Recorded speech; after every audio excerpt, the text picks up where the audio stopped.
आज सुबह से ही बदन में बहुत दर्द हो रहा था।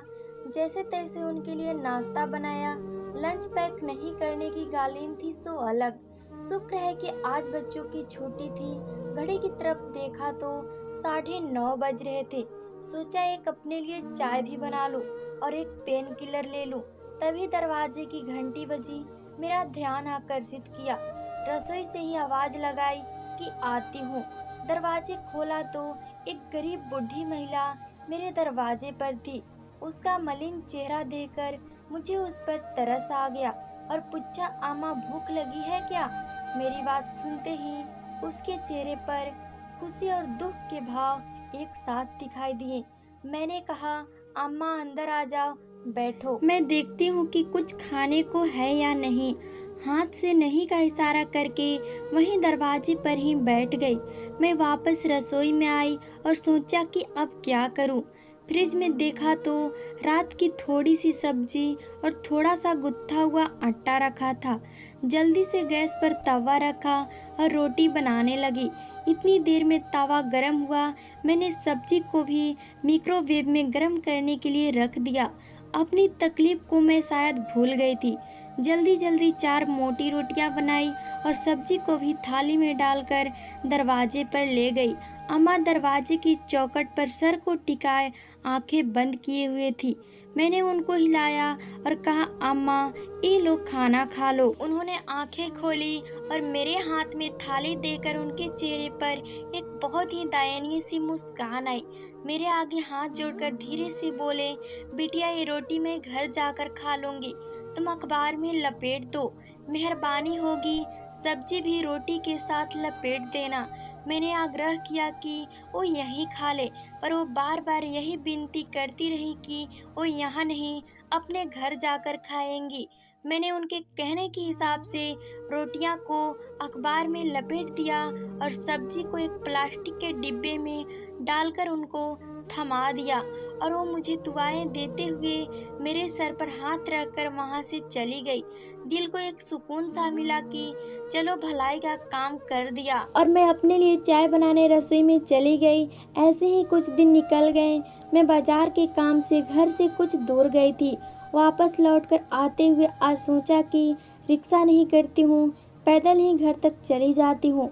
थोड़ी वॉक भी हो जाएगी और कुछ सामान खरीदारी करनी हुई तो आसानी रहेगी। अभी कुछ दूर ही चली थी कि मेरी नज़र सड़क के पास एक छोटी सी कुटिया पर पड़ी। वहाँ वो अम्मा दिखाई दी जो उस दिन घर पर आई थी। मैं अपने आप को रोक नहीं पाई और उनके पास चली गई। पता नहीं क्यों पर उनसे एक सहानुभूति सी महसूस हो रही थी।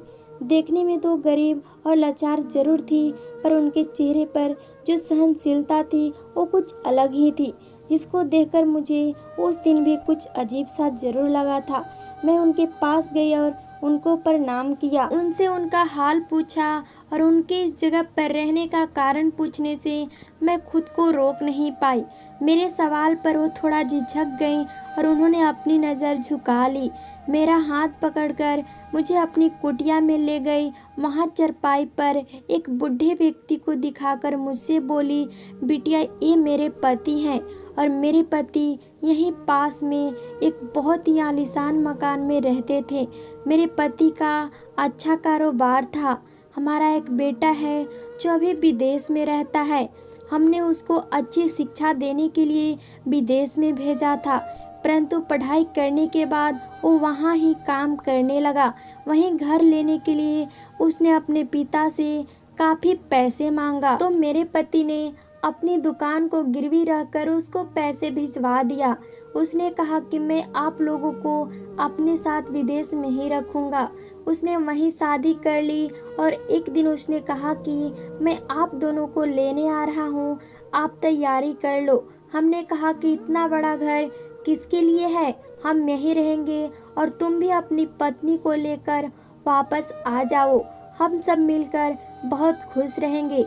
तब उसने कहा कि अगर आप मेरे साथ विदेश में भी रहोगे तो वहाँ भी हम खुश रहेंगे।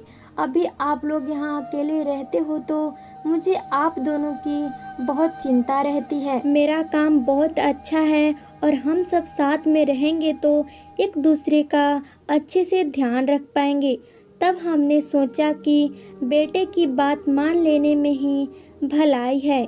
फिर एक दिन हमारा बेटा आया और उसने हमको ये घर बेचने पर मजबूर कर दिया, ये कहकर कि अब इस घर को यहाँ किसके भरोसे छोड़कर जाएंगे, इसको बेच देते हैं और हमेशा के लिए वहीं बस चाहते हैं। बस यही हमसे एक बहुत बड़ी भूल हो गई कि हमने इस घर को बेचने की हामी भर दी। घर बिक गया और वो यह कहकर गया कि मैं एयरपोर्ट के लिए टैक्सी लेकर आता हूँ। हम अपने सामान के साथ घर के दरवाजे पर खड़े उसका इंतज़ार करते रहे और वो टैक्सी लेकर नहीं आया। हम जैसे तैसे रिक्शा करके एयरपोर्ट गए। वहाँ बेटे के नाम से पता करवाया तो पता चला कि वो तो कब का अपनी फ़्लाइट लेकर जा चुका था। हम बेसहारा होकर वापस अपने घर लौट कर आए, पर वो घर भी बिक चुका था।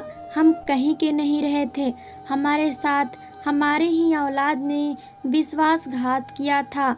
वो हमको बेसहारा सड़क पर छोड़कर भाग गया था।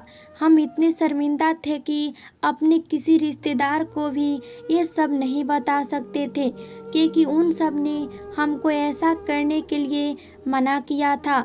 हमने भी सोचा था कि हमारा बेटा, जिसको हमने इतने अच्छे संस्कार दिए हैं, वो हमारे साथ कुछ गलत नहीं कर सकता। इसलिए हमने रिश्तेदारों को कुछ भी न बताने का निर्णय किया। इतना बड़ा सदमा ये झेल नहीं पाए और इनको दिल का दौरा पड़ गया। जो थोड़े बहुत गहने मैंने पहन रखे थे उनसे ही इनका इलाज करवाया। अब हमारे पास कुछ नहीं बचा, इसलिए यहाँ छोटा सा छप्पर डालकर रहने का ठिकाना बनाया। ये अब बिस्तर से अपने आप उठ भी नहीं पाते हैं, इसलिए मैं इनको छोड़कर कहीं काम करने भी नहीं जा सकती। उस दिन तुमने जो खाना मुझे दिया था वो आखिरी बार था जो हमने पेट भरकर खाना खाया था।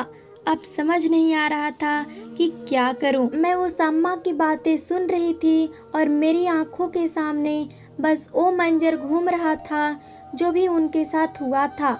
मैं सन्न रह गई थी। समझ नहीं आ रहा था कि मैं क्या करूं।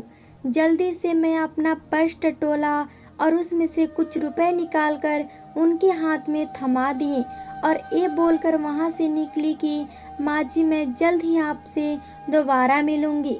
घर आकर बस यही सोचती रही कि कैसे उनकी मदद करूं। तभी मुझे मेरी एक सहेली संगीता का ध्यान आया, जो एक एनजीओ चलाती है। उसके फ़ोन उठाते ही मैंने पूरा वाक्य उसको सुना दिया और जल्दी से मुझसे मिलने के लिए कहा। वो अगले ही दिन मेरे घर आई और हम दोनों सीधे उन अम्मा की कुटिया पर पहुंच गए। अम्मा मुझे दोबारा वहां देखकर आश्चर्यचकित हो गई और मेरे सर पर हाथ रखकर बोली कि बिटिया, ये कौन है आज तुम्हारे साथ। मैंने उन्हें अपनी सहेली के बारे में बताया और दोनों का आपस में परिचय करवाया।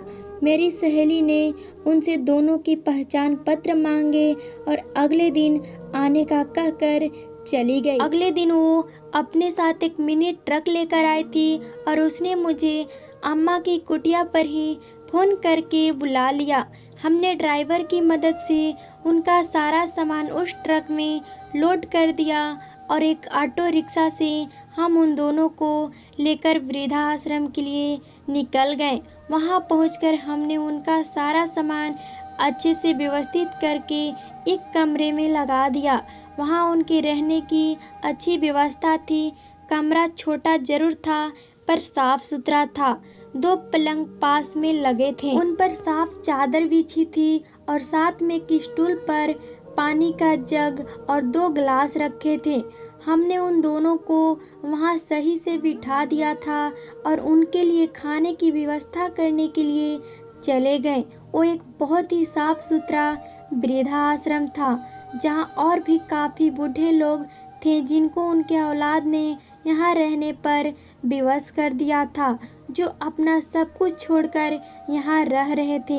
उन सब के चेहरे देखकर लगा कि वृद्धाश्रम में इंसान कितना लाचार हो जाता है। अपना सब कुछ अपनी औलाद पर न्यौछावर कर देता है और वो निर्मोही संतान इनको सड़क पर छोड़ देते हैं या फिर यहाँ वृद्धाश्रम में लाकर पटक देते हैं। हम सबको ही इनसे सबक लेना चाहिए कि अपनी वृद्धावस्था के लिए हम सभी को कुछ न कुछ रकम संभाल कर रखना चाहिए। अपनी औलाद पर इतना भी भरोसा नहीं करना चाहिए। आज अगर उन अम्मा के पास अपने बुढ़ापे के लिए कुछ बचत होती तो उनको यूं भीख मांगने पर मजबूर न होना पड़ता, और अगर बेटे पर आंख मूंद कर विश्वास न किया होता तो अपने घर में ठीक से रह रही होती। हमने आश्रम की रसोई से उनके लिए खाना का बंदोबस्त किया और जाकर उनके पास बैठ गए। उन दोनों की आंखों में आंसू थे और उनके हाथ बार बार हमको आशीर्वाद देने के लिए उठ रहे थे।